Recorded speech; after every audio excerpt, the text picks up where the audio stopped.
Assalamu alaikum. This is Behjat Abrar and I am a clinical psychologist. Currently, I'm working as an online psychologist. I use different platforms, deal with the clients, different clients, specifically more about adults, deal with adults actually. I'm here to talk about anxiety in children. So before we begin with specifically anxiety in children, we should actually know what is anxiety. Basically, people usually, confuse between anxiety and stress. So I would like to talk about stress first and then I will, come to anxiety. So stress is basically like, it's not very long term and it's like bodily experiences that you get. And anxiety is due to the stress or the stressful situation. And anxiety is a very, like a prolonged, it's for a very prolonged period of time. So basically what happens is anxiety is like there are emotions which are characterized and it is characterized by the feelings and physical experiences that you usually deal with. It's not related to only your brain or whatever happens during it. Not only is related to the brain, but it's also the physical symptoms that you experience, which includes like having palpitations, maybe sweating, or maybe high blood pressure.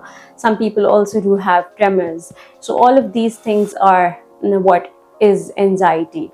And it is becoming common these days because we do not know the causes behind it, and what happens is we usually ignore those causes very conveniently, especially in children. So it's very important that we focus on what are the causes. So there are different causes of anxiety, which include social pressure. That it could also be due to any mental disorder, as well as like there could be personality type, and sometimes it's also inherited. Other than this, there are life experiences, there are traumas that all can lead to actually anxiety.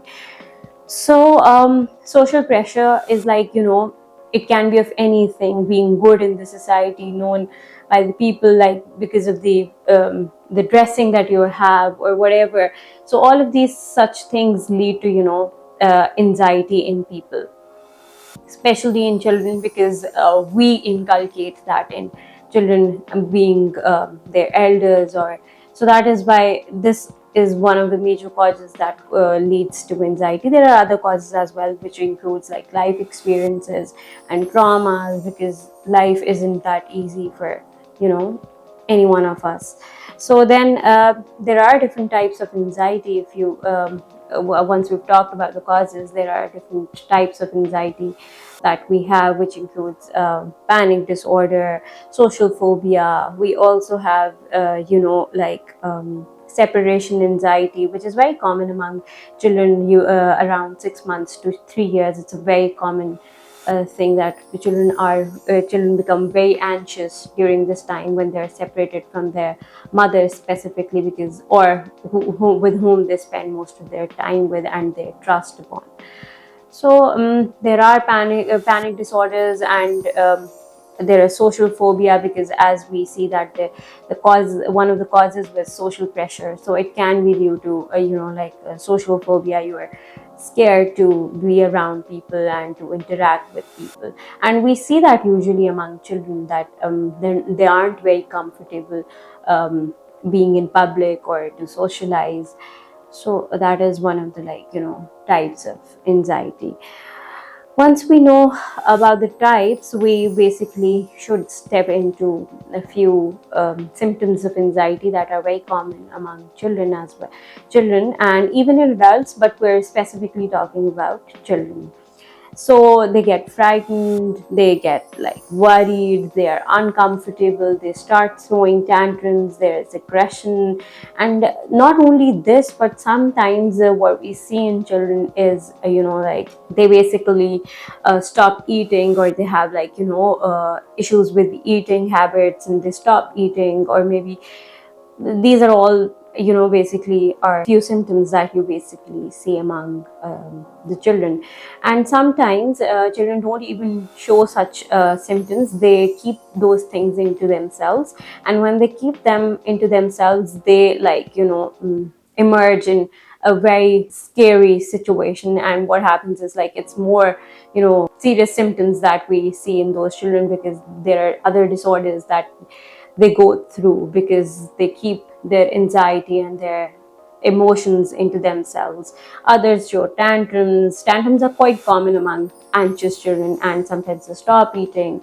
They have issues with their sleep. So all of these things are basically very common among the children who face anxiety. So once we know what are the symptoms of anxiety, we can also talk about the impacts of anxiety, obviously, because anxiety is kind of a disorder, and disorder actually, or a disability, which actually impacts our daily life as well, is impacted negatively by anxiety, because we're not able to, interact properly, or maybe perform our actions properly.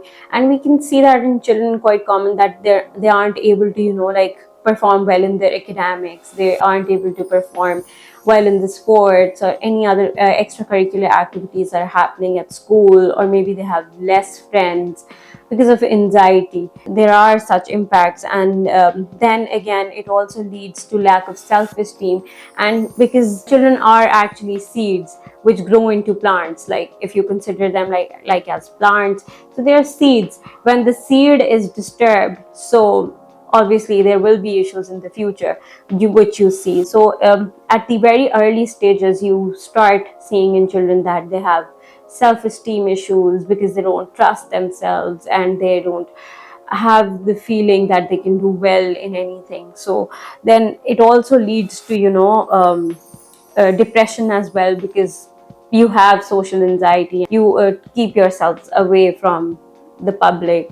So all of these things later lead to depression as well. And there are some cases where we see that children become, when they become adolescents, or maybe they become adults, what we see is that there is substance abuse, which is very common nowadays, because being like into different hospitals and rehab centers, we usually see that young children and young people are like into substance abuse. And one of the reasons, or maybe the impact, is because of the anxiety, because it wasn't dealt when they were children. So that led to substance abuse. Other than this, some can be suicidal as well, because when they're anxious, they aren't comfortable in the society, in the public. So what happens is, there are chances that they can be suicidal. There are different way, once we know the impacts as well. So we really need to, focus on what could be done for the children. So the treatment is not only done by the psychologist, but it can be, parents and the caregivers can also make a huge difference. So one major thing that could be done is that parents can have more family time, and it can be more interactive sessions during the dinner or lunch, because that is what makes children comfortable, and they can share their fears or whatever issues they're facing, that can be shared during that time. So it's very important that parents actually give, a comfortable environment for their children at home, where they can share things, and there are activities planned for children by the parents. That is one thing that can be done, because usually anxiety isn't very severe at the childhood, and there's sometimes that can be actually dealt by the parents rather than a clinical psychologist, because it's the environment that is affecting them. And it can only be treated if parents are, welcoming and very supportive and understanding, and they're like, active listeners. So it's very important for them to be active listeners. But if not only the parents, but the siblings or people around them, parents should make sure that they're around comfortable and healthy people who aren't like making the life difficult for the children. Other than that, if the situation is worse, then it is okay, like it's suggested that you should visit a psychologist as soon as possible, so that there are different therapeutic techniques that can be used with children. And for sure, clinical psychologists can be very helpful for the children through different activities that the clinical psychologist can suggest. And other than this, we need to provide a very relaxing environment to the children. Deep breathing is one thing that should be, like, in common practice, what I believe. And I've seen that it's an effective way to deal with anxiety these days. So I would say that we should actually take anxiety very seriously from the childhood, because as I mentioned earlier as well, that children are basically the seeds that grow into plants. So if the seed is germinated properly, then the plants will be healthy. So the children will be healthy if they are provided with the care and attention that is needed to them. So take care of your children and focus on their activities and know what they're doing. Thank you, and please subscribe to this channel.